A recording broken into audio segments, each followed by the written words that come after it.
বলছি ময়মনসিংহ বিভাগ থেকে। শুরুতেই আপনাদের নিকট আমি আন্তরিকভাবে ক্ষমা প্রার্থী। শারীরিক অসুস্থতা ও চাকরিজনিত নানাবিধ জটিলতায় বেশ অনেক দিন আপনাদের থেকে বিচ্ছিন্ন ছিলাম বলে আপনাদের এই ভালোবাসার টান উপেক্ষা করব সেই সাধ্য আদৌ কি আমার আছে? তাই ফিরে এলাম আবারও আপনাদের মাঝে নতুন একটি ঘটনা নিয়ে, যা আমি সংগ্রহ করেছি আমার এক রাকির কাছ থেকে। ঘটনা কালেক্ট করতে গিয়ে নানান পেশার মানুষের সাথে পরিচয় হয়। সেই সুবাদে আমার পরিচয় হলো স্বনামধন্য কোনো এক গোষ্ঠীর একজন রাক্কির সাথে। ওনার নাম মোহাম্মদ মুহাইমিনুল ইসলাম। ওনার সাথে কিভাবে দেখা বা কথা সেই বিষয়ে আজ আর নাই বা গেলাম। ওনার জীবনের এক নির্মম অধ্যায় নিয়ে আপনাদের জন্য রইল আমার আজকের ঘটনা। মুহাইমিন ভাইয়ের ঘটনা আমি ওনার ভাষাতে ওনার মতো করেই উপস্থাপন করার চেষ্টা করছি এবং আমার অনিচ্ছাকৃত ভুল ত্রুটির জন্য আপনাদের নিকট ক্ষমা প্রার্থনা করছি। বলছেন মুহাইমিন ভাই, আমি মুহাইমিন, যশোর বিভাগে আমার বসবাস। মাদ্রাসা লাইনে পড়াশোনা করে অনেকটা ঝোঁকের বশেই এই রাক্কির কাজের লাইনে আসা আমার। মানুষকে সাহায্য করব, আল্লাহর ইচ্ছা অনুযায়ী শয়তানের মোকাবেলা করব, এই ভেবেই মূলত আসা এই লাইনে। কিন্তু কখনো ভাবিনি যে এই কাজ আমার জীবনের জন্য কাল হয়ে দাঁড়াবে। সাল 2019। আমি তখন রুকাইয়ার প্র্যাকটিস করি। শিক্ষা গ্রহণের পাশে অনুশীলন করা যাকে বলে আর কি। আমার ওস্তাদের নাম মোহাম্মদ সেলিম রহমান। উনি মোটামুটি তখন প্রায় 50 বছরে পা দেয়া একজন প্রবীণ ব্যক্তি। আমি একদিন বিকেল বেলায় আমার পড়াশোনা শেষ করে মাদ্রাসার কক্ষে বিশ্রাম করার উদ্দেশ্যে কিছুক্ষণের জন্য একটু ঘুমাচ্ছিলাম। হঠাৎ আমার দরজায় কড়া নাড়ার আওয়াজে আমি উঠে বাইরে গিয়ে দেখি সেলিম হুজুরের সহায়ক উসমান ভাই আমার কাছে এসেছেন। ওনাকে ওনার আসার কারণ জিজ্ঞেস করলে উনি বললেন যে সেলিম হুজুর ডেকেছেন আমাকে, আমার সাথে নাকি ওনার জরুরি কোনো কাজ আছে। উনি এও বললেন আমি যেন তৈরি হয়ে নেই এবং তারপর ওনার কাছে যাই। উসমান ভাইয়ের কথা মতো আমি পরিষ্কার পাঞ্জাবি, টুপি, পায়জামা পরিধান করে গায়ে আতর লাগিয়ে বের হয়ে যাই সেলিম হুজুরের ঘরের উদ্দেশ্যে। ওনার ঘরের সামনে এসে আমি ঘরের দরজায় টোকা দিতেই উনি বললেন, কে? মুহাইমিন? হায় বাবা, আয় ভেতরে আয়।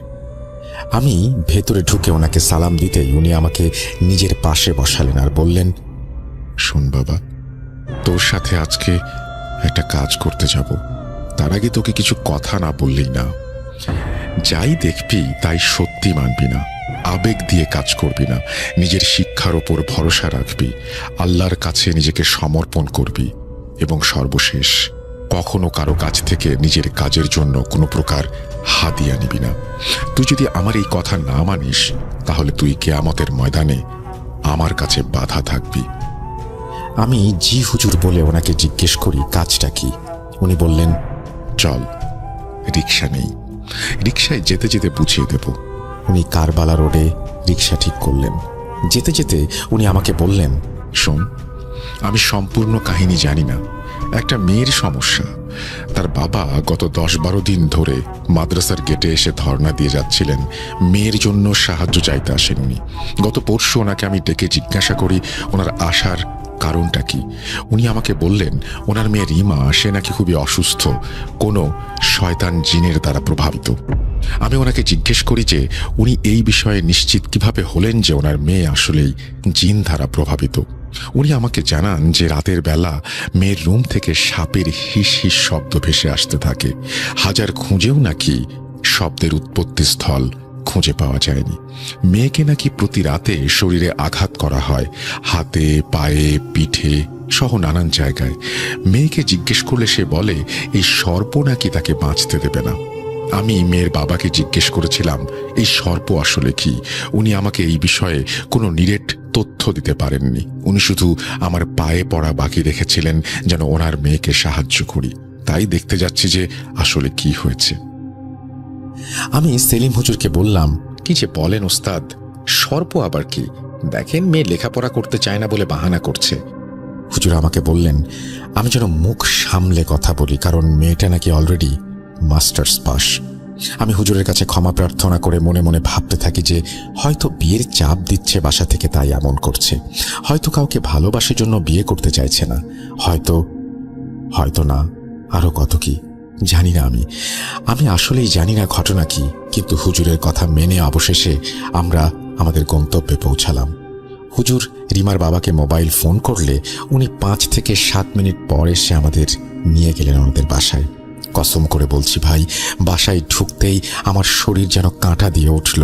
আমার মন আমাকে বলল, ইয়া আল্লাহ, এ কোন ইবলিশখানায় এসে পড়লি তুই মুহাইমিন। রিমার বাবা আমাকে ও হুজুরকে ভেতরে এনে সোফায় বসতে দিলেন। চা, বিস্কিট আর পানি দিয়ে আপ্যায়ন করা হলো আমাদের, কিন্তু হুজুর আমাকে এক ফোঁটা পানিও পান করতে নিষেধ করলেন। এই দেখে রিমার বাবা মর্মাহত হলেও উনি হুজুরের কাছে অবশ্যই কোনো কারণ আছে ভেবে বিষয়টা সেখানেই শেষ করে দিলেন। এরপর আমরা রিমার বাবার কাছে রিমার সাথে দেখা করার জন্য অনুমতি চাইলে উনি আমাদের রিমার ঘরে নিয়ে যান।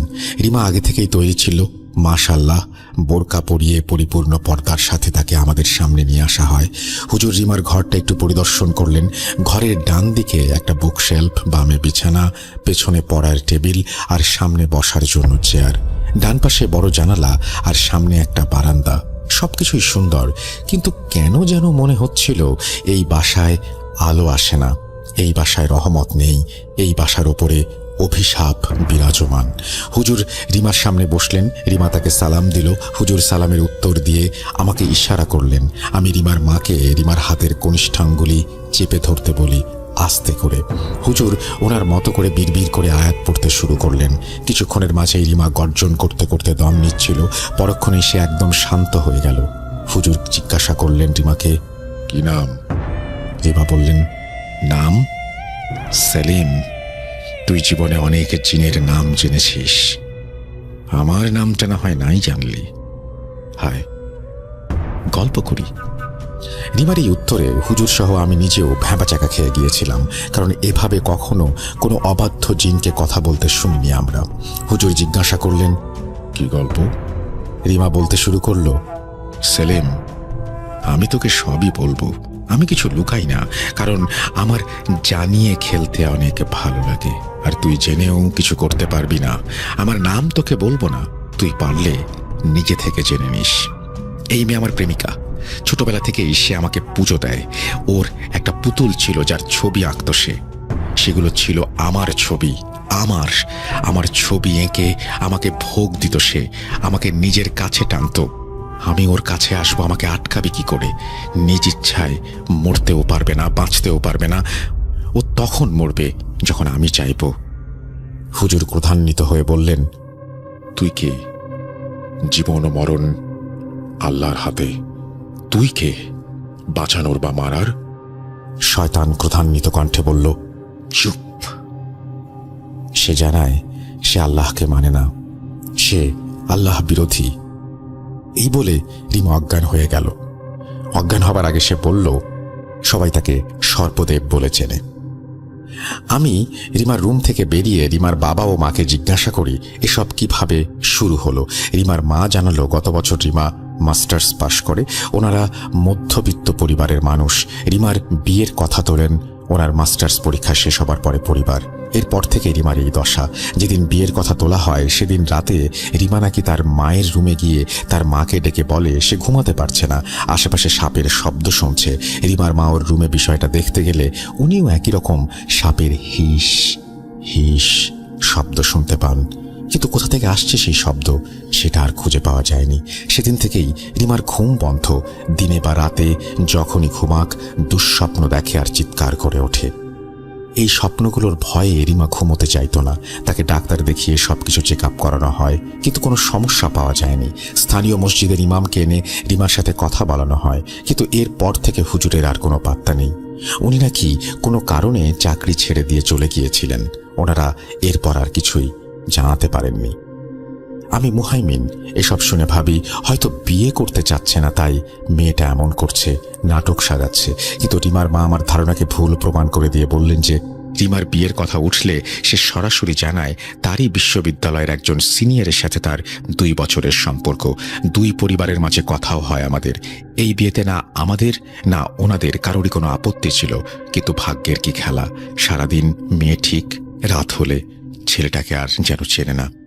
ছেলেটা আমাকে ফোন দিয়ে কাঁদে আর রিমার সমস্যা সম্পর্কে জানতে চায়। আমি কি বলবো বলুন? এরপর যেদিন পাকাপাকিভাবে মেয়ে দেখতে আসেন ওনারা, সেদিন রাতে নাকি ছেলেটা কেমন সাপের হিঁ হিঁ শব্দ শুনতে পায় তার রুমে, কিন্তু ছেলের পরিবার এই বিষয়ে খুব একটা পাত্তা দেননি। এরপর আমরা বাগদানের দিনক্ষণ ঠিক করি। বাগদানের দ্বিতীয় সপ্তাহের আগে ছেলেটা হঠাৎ জ্বরে পড়ে যায়। সেই যে জ্বরে পড়ল আর উঠল না, বেচারা মারা গেল বাগদানের 2 দিন আগে। আল্লাহ মাফ করুন, মারা যাবার আগে ছেলেটা বলেছিল সর্প তার বিষ দিয়ে নাকি তাকে মেরে ফেলেছে। এদিকে আমার মেয়েটা শুধু সর্প সর্প করে, না পারছি বিয়ে দিতে, না পারছি ঘরের সামনে রাখতে। হুজুর, আমাদের একটা মাত্র সন্তান, এই মেয়ে ছাড়া আমাদের কেউ নেই, আমাদের সাহায্য করুন। এসব তথ্য পেয়ে আমরা রিমার মাকে বললাম রিমাকে যেন সামনের শুক্রবার বিকেলে মহিলা মাদ্রাসায় নিয়ে আসেন ওনারা। এই বলে আমরা যেই উঠতে যাব, সেই এত জোরে বজ্রপাত হলো যে আমাদের আত্মা কেঁপে উঠল। আমরা আবার বের হতে যাব, এমন সময় রিমার রুম থেকে হিঁস হিঁস শব্দ আর হাসির আওয়াজ ভেসে আসলো। সাপের মতো হিঁস হিঁস করে সে বলছে, সাবধান সাবধান, সর্বদার স্ত্রীর ঘরে প্রবেশ করছে। মেয়েটা এমন বাজেভাবে কথা বলছিল যেন ভয় আমাদের হাত পা ঠান্ডা হয়ে আসছিল। হুজুর বললেন, দেখা যাবে তুই কত বড় সর্পদেব। এই বলে আমি আর হুজুর বেরিয়ে এলাম। রিক্সা ঠিক করে আমরা রিক্সার সিটে চুপচাপ বসে আছি। হুজুর নীরবতা ভেঙে বললেন, মুহাইমিন, কি বুঝলি? আমি বললাম, হুজুর, এ তো মনে হয় খুবই ডেঞ্জারাস জিনিসের ফাঁদে পড়েছে মেয়েটা। আল্লাহ মাফ করুন আর আমাদের সকলের সহায় হন। মাদ্রাসায় ফিরতে ফিরতে হুজুর আমাকে বললেন যে উনি আমাকে কিছু কাজ দেবেন, সেগুলো যেন আমি মনোযোগ দিয়ে করি। আচ্ছা বলে আবারও চুপ হয়ে গেলাম। মাদ্রাসার গেটের সামনে নামতেই হুজুর আমাকে বললেন রিমাদের বাসার স্থানীয় মসজিদের ইমামের ঠিকানা খুঁজে বের করে তার সাথে দেখা করতে, ওনার সাথে রিমার কি কথা হয়েছিল সবকিছু জানতে। আমি হুজুরের কথায় সায় দিয়ে সেদিন রাতে খেয়ে দিয়ে শুয়ে পড়লাম। মাঝরাতে আমার ঘুম ভাঙল সাপের হিস হিস শব্দে। আমি রীতিমতো অবাক, এ কি মুসিবত! আমি বিছানা থেকে উঠতে যাব, তখনই আমার কানে বাতাসের কণ্ঠে কেউ বলল, সেলিমকে বারণ কর, নইলে যেমনটা হয়েছিল আগের 12 জনের সাথে। আমি প্রায় জ্ঞান হারাবো। এমন সময় দরজায় কড়া নাড়ার শব্দে আমার হুঁশ ফেরে। দরজা খুলে দেখি হুজুর দাঁড়িয়ে আছেন। উনি তড়িঘড়ি করে আমার রুমে ঢুকে দরজা বন্ধ করে দিয়ে বললেন, মুহাইমিন, আমরা যত সহজটা ভাবি আসলে সবকিছু এতটা সহজ না। এখানে আরো কাহিনী আছে। তুই আমাকে শুরু থেকে সবকিছু জেনে দে বাবা, যেভাবেই হোক। আমি হুজুরকে কিছুক্ষণ আগে ঘটে যাওয়া ঘটনার সম্পর্কে জানালে উনি আমাকে বলেন এখানে আরো অনেক লুকোনো কাহিনী আছে যা আমরা জানি না। আর হুজুর এও বলেন যে উনিও ওনার ঘরে সাপের হিঁস হিঁস আওয়াজ শুনেছেন একটু আগে। আমি সেদিন রাতে ভয়ে আমার 2 চোখের পাতা এক করতে পারিনি। জানি অনেকে বলবেন আমি রাগী হয়ে কিভাবে এত ভয় পেয়েছিলাম। ভয় কি জিনিস যদি আমার মতো প্রত্যক্ষ কেউ না করে তাহলে বুঝতে পারবে না। আমাকে ভীতু ভাবলেও সমস্যা নেই, আমি জানি আমার কেমন লেগেছিল সেই রাতে। যাই হোক, কি ছিল রিমার জীবনের আসল কাহিনী, আমরা কি মিস করছি, সেই উত্তর খুঁজতে আগামী দিন যাত্রা করেছিলাম আমি। আমার প্রথম গন্তব্য ছিল রিমার বাড়ির স্থানীয় মসজিদে পৌঁছে ইমাম সাহেবের কথা জিজ্ঞেস করতেই আমি এমন এক তথ্য পেলাম যা শোনার জন্য আমি এখানে আসিনি, প্রস্তুতিও নেইনি। ইমাম সাহেব নাকি অনেক আগেই 10-12 দিনের জ্বরে মারা গেছেন। এলাকাতে নাকি মাইকিং করা হয়েছিল ওনার মৃত্যু সংবাদ। মিরাজ নামে ওনার একটা ছেলে ছিল, সেই ছেলেও নাকি এই জ্বরে মারা যায় বাবার মৃত্যুর প্রায় 1 মাস আগে। আমি মসজিদ থেকে বের হয়ে হুজুরকে ফোন করি। আমি যা জানতে পেরেছি সবকিছুই জানাই। হুজুর আমাকে বললেন, মুহাইমিন, এলাকাতে মাইকিং করলে রিমার পরিবার এই খবর অবশ্যই জানে, তাহলে কেন বলল হুজুর চলে গিয়েছিল? ওনারা কিছু লুকাচ্ছেন। তুই ওনাদের বাসায় যা আর বিষয়টা জেনে আয়। হুজুরের কথা মতো আমি রিমাদের বাসায় গিয়ে কিছুটা রাগ করেই বলি, আর কত মিথ্যা বলবেন আপনারা? আল্লাহর ভয় নেই? মেয়েকে বাঁচাতে চান না? আপনাদের এলাকার মসজিদের ইমাম যে রিমার বাগদত্তার মতো জ্বরে মারা গেছে সেটা জেনেও কেন মিথ্যা বললেন? ওনাদের মুখে কোনো শব্দ নেই। এরপর আমি একটু ভাবলাম যে কাল রাতে 12 জনের অবস্থার মতো আমার অবস্থা হবে শুনেছিলাম, দেখি তো একটু আন্দাজে ঢিল ছুড়ে। আমি ওনাদের বললাম, হুজুরের মতো আরো 11-12 জন একইভাবে মারা গেছেন, কেন জানাননি? রিমার বাবা এবার অবাক হয়ে বললেন, আপনি কি করে জানলেন? তার মানে আমার সন্দেহ সত্যি। আমরা আসলে কোনো সাধারণ শয়তানের বিরুদ্ধে লড়াই করতে আসিনি, আমরা এসেছি মরণের সাথে লড়াই করতে। ইয়া আল্লাহ, শেষমেশ শয়তানের হাতে মরণ লিখেছ, মাফ করো আল্লাহ, মাফ করো। রিমার বাবা আমাকে ওনাদের সোফায় বসালেন আর আমাকে সম্পূর্ণ কাহিনী বলতে রাজি হলেন। একে একে সকল ভিকটিমের নাম ও কিভাবে ওনারা মারা গেলেন সবকিছুই বলতে রাজি হলেন উনি। ওনার কথা শুনে আমার শরীর কাঁটা দিয়ে উঠেছিল সেদিন। জীবনে শুনেছেন যে রাকি রুকাইয়া করার সুযোগ পাচ্ছে না, করতে চেয়েও পারছে না। যাই হোক, শুনুন রিমার বাবার সেই ভয়ানক ঘটনা। ভিকটিম 1, স্থানীয় মসজিদের ইমাম মোহাম্মদ আজিজ ছদ্মনাম। রিমাকে যেদিন হুজুর দেখতে আসেন সেদিন হুজুর রিমার সাথে কথা বলে ওকে নিয়ে আসনে বসেন। আসনে বসার পর রিমার শরীরে সর্পদেব হাজির হলে ওনাদের মাঝে প্রচুর পরিমাণে বাকবিতণ্ডা হয়। এক পর্যায়ে হুজুর রুকাইয়া করার সিদ্ধান্ত নেন। আমাদের জানান উনি আগামী 3 দিন পর রুকাইয়া করবেন আমার মেয়ের। কিন্তু সর্পদেব হুজুরকে সাবধান করেছিল এই বলে যে সে যেন কোনো প্রস্তুতি না নেয় রুকাইয়ার। যদি নেয় তবে তার জীবনের সব থেকে প্রিয় জিনিস হারাবে। পরদিন সকালে আমি হুজুরের সাথে কথা বলতে মসজিদে গিয়ে জানতে পারি যে হুজুর বাড়িতে গেছেন, কারণ ওনার ছেলে খুবই অসুস্থ। সেই যে গেলেন আর আসেননি। মাস দেড়েক পর খবর পাই উনি নিজেও মারা গেছেন জ্বরে। এই খবর যখন মসজিদের মাইকে দেয়া হচ্ছিল তখন রিমার রুম থেকে হাসির তীক্ষ্ণ আওয়াজ আমার কান ছিদ্র করে দিচ্ছিল। রিমা খবর শুনে বলল, একজন শেষ, পরের জনের পালা। ভিকটিম 2, ঢাকার কবিরাজ রামেন্দ্রচন্দ্র পাল। যেহেতু জানতে পেরেছিলাম শয়তান ভিন্ন ধর্মের, তাই আমরা হিন্দু তান্ত্রিকের শরণাপন্ন হই। আমার এক হিন্দু কলিগের কাছ থেকে ওনার ঠিকানা পেয়ে ওনার কাছে যাই। ওনার আসরে অনেক লোকের ভিড়। উনি নাকি আজ অবধি কোনো কাজে হারেননি। এত লোকের ভিড়ে আমার মেয়েকে দেখে উনি কেন যেন ডেকে নিলেন আর বললেন, মা, তোর সাথে এটা কে রে? এই যে দেবতা, লাগাতার 7 দিনের যজ্ঞ করতে হবে। এই বলে উনি রিমাকে ওনার আসনে বসালেন আর রিমার কোমরে বেতের বাড়ি দিতেই রিমা বাঘের মতো কবিরাজের সামনে গর্জন করে বললেন, রমেন, তোর এত বড় সাহস, তুই আমার স্ত্রীর গায়ে হাত দিয়েছিস, যজ্ঞ করবি? কর, নে প্রস্তুতি, দেখি তোর কত ক্ষমতা। রমেন কবিরাজ হেসে শয়তানের কথা উড়িয়ে দেয়। 3 দিন পর আমাদের আসতে বলেন। 3 দিন পর আমরা যাই যজ্ঞের কাজ করতে। যজ্ঞ করার আগে কবিরাজ শয়তানের সাথে আবার কথা বলতে চেয়েছিলেন। আসনে বসে শয়তানকে হাজির করতেই শয়তান বলেন, রমেন, তোর ফোন এসেছে, ধর ধর।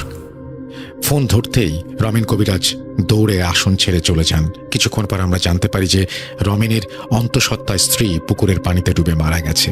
প্রায় 15 থেকে 20 দিন অপেক্ষা করার পর আমরা আবার রমেনের আসরে গেলে রমেন কেঁদে বলে, দাদা, আমাকে ক্ষমা করবেন, এর সাথে লড়াই করা আমার কর্ম না, আমি পারবো না। এই বলে রমেন যক্ষা রোগীর মতো কাশছিল। শুনে এলাম রমেনের নাকি 5-6 দিন ধরে জ্বর। প্রায় 1 সপ্তাহ পরে আমার কলিগ আমাকে জানায় রমেন কবিরাজ মারা গেছে। আমি ভাবি এ তো মহাবিপদ, কোথায় যাই, কার কাছে যাই? এদিকে মেয়ের শরীরে যে অত্যাচারের দাগ, কি করব আমরা? আমার মেয়েটা ঘুমোতে পারছে না, ও তো মারা যাবে, কি করি আমি? এসব ভাবতে ভাবতে মুশফিকুল ইসলাম ফরিদপুরি নামক এক হুজুরের সন্ধান পাই। জানতে পারি তিনি পুরান ঢাকায় থাকেন। ভিকটিম 3, হুজুর মুশফিকুল ইসলাম ফরিদপুরি। হুজুর নিজের বাসাতেই কাজ করতেন। বাসার এক বিশাল রুমে রোগী আসতো। আমার মেয়েকে নিয়ে গেলে উনি আমার মেয়েকে কানে কিছু একটা পরে ফু দেন। একজন মহিলা এসে আমার মেয়ের হাত ধরে বসে। হুজুর বলেন যোগাযোগ যেন বিচ্ছিন্ন না হয়। হঠাৎ আমার মেয়ে নিজের গায়ে প্রচণ্ড শক্তিতে প্রহার করতে থাকে। এত জোরে প্রহার করছিল যে ওর গাল ফেটে রক্ত বের হচ্ছিল। হুজুর তাও কাজ না থামিয়ে শয়তানের সাথে কথা বলছিলেন। কে তুই? আমি সর্পদেব, আমি মুশফি। হ্যাঁ জানি জানি, তোর নাম জানতে চাইনি, জানতে চেয়েছি তুই কে। বেশি বাড়াবাড়ি করলে এখনই মেরে ফেলবো মেয়েটাকে, দেখবি? এই বলে রিমা নিজের শরীরে একের পর এক প্রহার করছিল। হুজুর জিজ্ঞেস করলেন শয়তান কি চায়। শয়তান জানায় সে 7 কেজি মিষ্টি, 7 কেজি চাল আর একটি খাসির ভোগ পেরে রিমাকে ছেড়ে চলে যাবে। হুজুরের সাথে বার্গেনিং শেষে আমাদের মনে কিছুটা স্বস্তি আসে, এবার সব ঠিক হয়ে যাবে। 2 দিন পর আমি হাটে যাই খাসি কিনতে। খাসি কিনে এনে হুজুরের কাছে গেলে জানতে পারি উনি জটিল জ্বরে আক্রান্ত। এই কথা শুনে আমার গলা যেন একেবারে শুকিয়ে কাঠ হয়ে যায়। এ কি হচ্ছে, কেন হচ্ছে? তাহলে কি শয়তান ধোঁকা দিয়েছে? বাড়ি ফিরে এসে শুনি রিমা তার ঘর থেকে বলছে, ওখানে এত রাকি ছিল, যদি আমাকে হারিয়ে দিত তাই তো বুদ্ধি করে বলেছি চলে যাব, এই সুযোগে মুশফিকের জান শেষ করে দিলাম। আমার বুঝতে বাকি রইল না যে মুশফিকুর হুজুরের ভাগ্যে কি রয়েছে। আর খোঁজ নেয়নি ওনার, জানি ওনার ভাগ্যে কি লেখা ছিল। সেদিন প্রচণ্ড রাগে আমি রিমাকে জোরে একটা চর মেরে জিজ্ঞেস করি সে কি চায়। শয়তান বলে সে রিমাকে চায়, ও কোনোদিন রিমাকে হারাতে দেবে না। আমি রিমার বাবাকে বললাম, থামুন আপনি, আমি বাকিদের মরণ কাহিনী শুনতে চাই না। আমার কথা শুনে রিমার বাবা বললেন, সর্বশেষ একটা ঘটনা উনি বলতে চান। আমি ওনাকে অনুমতি দিলে উনি বলতে শুরু করেন। এখন যার কথা বলছি তার নাম আমার মনে নেই। তিনি ছিলেন মারমা। আমার মেয়ে ইউনিভার্সিটির ভলেন্টিয়ার ছিল। কোনো এক পরীক্ষায় সেই মারমা ভদ্রলোকের মেয়েকে অনেক সাহায্য করেছিল আমার মেয়ে। সেই মারমা লোকটি আমার মেয়েকে অনেক আদরও করত পরিচিত হবার পর থেকে, যেহেতু রিমা তার মেয়েকে সাহায্য করেছিল। ওনার মেয়ে রিমাকে আপু ডাকত। আমার সাথে কথাও হয়েছে সেই ভদ্রলোকের। উনি আমাকে মাঝে মাঝে ফোন করতেন আমাদের কুশল জানার জন্য। একদিন উনি আমাকে বললেন, ভাই আপনার মেয়েকে কয়েকদিন আগে দেখলাম, মনে হয় কোথায় যাচ্ছিল, এই অবস্থা কেন ওর? ওনার কথা শুনে আমি কান্না ধরে রাখতে না পেরে ওনাকে সব জানালে উনি বলেন, ওনাদের মারমাদের মধ্যে একজন আছেন যিনি খুব কম খরচে মানুষের উপকার করেন। 2 টাকার বিনিময়ে নাকি উনি কাজ করে দেন। একটু আশার আলো পেয়ে মেয়েকে নিয়ে গেলাম সেখানে। সেই কবিরাজের কাছে যাব। তার বাড়ি মারমা ভদ্রলোকের বাড়ি থেকে 2 কিলোমিটার দূরত্বে, কিন্তু সেখানে যেতে আমাদের সময় লেগেছিল 3 ঘন্টা। কেন জানেন? রওনা হতেই সম্পূর্ণ গ্রাম যেন কালো মেঘে ছেয়ে গিয়েছিল অঝোর বৃষ্টি আর ঝড়ে। যতক্ষণ ঝড় ছিল মনে হচ্ছিল গাড়ি এই বুঝি উল্টে গেল। রিমা গাড়ির ভেতরে হেসেই যাচ্ছিল আর বলছিল যে তাকে নিয়ে গেলে এর থেকেও খারাপ পরিস্থিতি হবে। শেষমেশ তাকে নিয়ে সেই কবিরাজের বাড়িতে পৌঁছাই। ফাঁকা ঘরে কবিরাজ আসতেই রিমা তার গায়ে থুতু ছিটিয়ে ফিক করে হেসে বলে, নে বিষ দিয়ে দিলাম, এবার মর। কবিরাজ আমাদের ঘর থেকে বেরিয়ে যেতে বললেন, আর 10 মিনিট পর এসে বলেন, আমাকে আর জীবনে ফোন করবেন না, এখানে কোনোদিন আসবেন না, এটা আমার কেন এই গ্রামের কারো কাজ না। সেখান থেকে ফেরার পথে মারমা ভদ্রলোক রিমার দিকে তাকিয়ে বলেছিল, অভিশাপ দেই তোকে, এই মেয়েটাকে বিরক্ত করছিস, ধ্বংস হবি তুই। রিমা বলে, তাই না? দেখা যাক কে ধ্বংস হয়। ওনাদের বাসায় পৌঁছালে উনি বলেন, ভাই কাল আরেকজনের কাছে নিয়ে যাব আপনাদের। ওনার এই কথা শুনে রিমা এসে ওনার গলা টিপে ধরে আর বলে, থামবি না? তাহলে আমিই থামাচ্ছি। পরদিন সকালে ঘুম থেকে উঠে মারমা ভদ্রলোক জ্বরে কাতর আমরা দেখতে পাই। উনি আমাদের বলেন আমরা যেন আপাতত চলে যাই। উনি এও বলেন যে উনি সুস্থ হলে আবার ফোন করবেন আমাদের। ফিরে আসি আমরা। কিছুদিন পর ওনাকে ফোন করে জানতে পারি উনিও গত হয়েছেন। রিমার বাবার মুখে সব শুনে আমার গলা শুকিয়ে কাঠ হয়ে এসেছিল। এর মাঝে সেলিম হুজুর রুকাইয়া কাজ করতে চলে এলেন রিমাদের বাসায়। আমি হুজুরকে বলি, না হুজুর, ভুলেও এই কাজ করবেন না, আমাদের অজানা আছে এখনো অনেক কিছু। কিন্তু হুজুর আমাকে ধমক দিয়ে বললেন, মূর্খ, এই শিখিয়েছি তোকে, কাপুরুষ। আল্লাহর উপর আস্থা নেই, তোর আসতে হবে না, আমি একাই রুকাইয়া করছি, তুই যা এখান থেকে। আটকাতে পারিনি হুজুরকে আমি। আফসোস করি, যদি পারতাম তবে হয়তো। যাই হোক, সেই রুকাইয়া ছিল হুজুরের জীবনের শেষ রুকাইয়া। শুনুন সেদিন কি হয়েছিল আর আমি বা কেন নিজের মৃত্যু কামনা করতে চাই, সবই জানবেন আস্তে আস্তে। শেষ দিকে চলে এসেছি, তাই না? না, একদম না, এখন তো মাঝেই আসিনি। শুনুন তবে। হুজুর ওনার পড়া পানি এবং নানান সরঞ্জাম বের করে রুকাইয়া করতে শুরু করেন। রিমাকে আমি, ওর বাবা আর ওর মা ধরে রেখেছিলাম, কারণ হুজুরকে দেখেই সে এত বেশি অস্থির হয়ে গিয়েছিল যে তাকে ধরে রাখা যাচ্ছিল না। শুরু হলো রুকাইয়া। হুজুর আয়াত পড়েন, রিমা কষ্ট পায়। হুজুর প্রায় শয়তানকে হারিয়েই দিয়েছিল। এমন সময় শয়তান বলে, থাম সেলিম, থাম, আর না, আমি আর পারছি না, আমি চলে যাচ্ছি, তবে আমি থামবো না। হুজুর বলে, এই শয়তানকে উনি বোতলবন্দি করবেন, নয়তো মেরে ফেলবেন। এই কথা শুনে শয়তান মাফ চায় আর সে বলে সে চলে যাচ্ছে। আমি রুকাইয়ার বর্ণনা আপনাকে বললাম না, কারণ এগুলো এত অন্যরকম যে আপনাদের স্নায়ুর চাপ বাড়াতে পারে। শেষ হলো রুকাইয়া। আমি রিমাকে পরীক্ষা করে মাদ্রাসায় ফিরলাম। পরদিন সকালে আমার ফোনে রিমার বাবার ফোন এলো।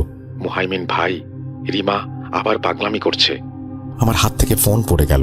আমি দৌড়ে হুজুরের কামরায় গিয়ে দেখি উনি জ্বরে কাঁপছেন। হি আল্লাহ, এ কি হলো? শয়তান এভাবে চোখের ধুলো ছিটিয়ে দিল। আল্লাহ মাফ করো, রাগে কষ্টে আমি রিমার বাড়ি পৌঁছাই, যা ছিল আমার মৃত্যু কামনা করতে চাওয়ার প্রধান কারণ আর সব থেকে বড় ভুল।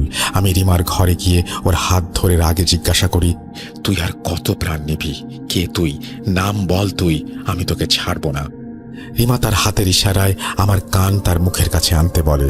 আমি কানটা মুখের কাছে আনতেই সাপের মতো হিস হিস শব্দে বলে, তোর ইচ্ছা পূরণ হোক, আমাকে ছাড়িস না তুই। তোর জীবনের মূল্যবান রত্ন আমি নিয়ে গেলাম, খোঁজ এবার আমাকে। তোকে আমি বাঁচিয়ে রাখবো, কারণ তুই মানুষকে জানাবি আমি কে আর আমি কি। মনে রাখিস এই সর্পদেবকে। বলে রিমা অজ্ঞান হয়ে যায়। আমি দুর্বল চিত্তে ঘর থেকে বাইরে বের হয়ে আসি, মাদ্রাসায় ফেরত যাই। 15 দিন কেটে যায়।